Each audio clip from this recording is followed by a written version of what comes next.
So, a recent conversation that I've had with so many people, they've been asking me the same question about the condo market, which is, how long have we got before we get back to normality? I guess normality means when we're at the level of price that satisfies that particular customer, which is what they consider to be what they probably paid for it back in 2013, 14 or 15.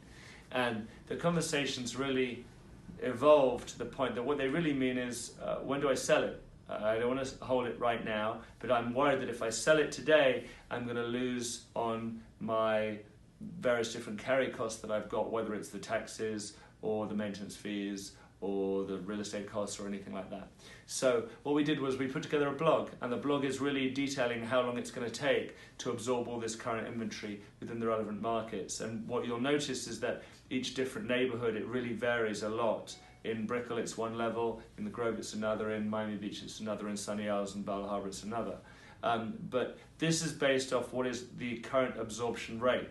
So back in 2008, when I started in the business, it was a really different time. The market was on the downturn and everyone was talking about 7-8 years supply of inventory, which just seemed to be insurmountable. But then what happened was that it all got absorbed in 18 months. So what happened? Well, really simply what happened was that the prices dropped a lot. The dollar per square foot went down so much that buyers just flooded into the market, and the absorption rates, the amount of transactions that we ran per month, went from maybe 10 or 20 up to 100. So the inventory just suddenly shrank in a really short space of time.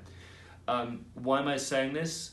It's important to understand that under current absorption rates, it's going to take a certain amount of time. But if the same happens today as it did in 2009, we're going to find absorption will suddenly shrink, time it takes to absorb will shrink, and we won't be dealing with 2, 3, 4 years, we can be dealing with 12 months.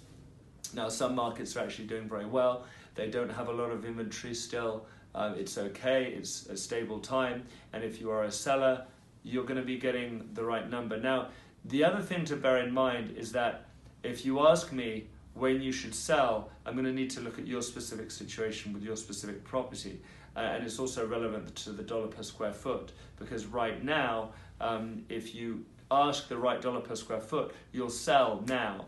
I always try to help my clients calculate not just how long it'll take, but also if they do hold it, what are the carry costs with that? And that means your taxes and your insurance, but it also means the loss of ability to utilize that liquidity, that cash, for another investment. So don't just think, well, I can tread water for a couple of years and I'll be okay. It's actually costing you more than you think.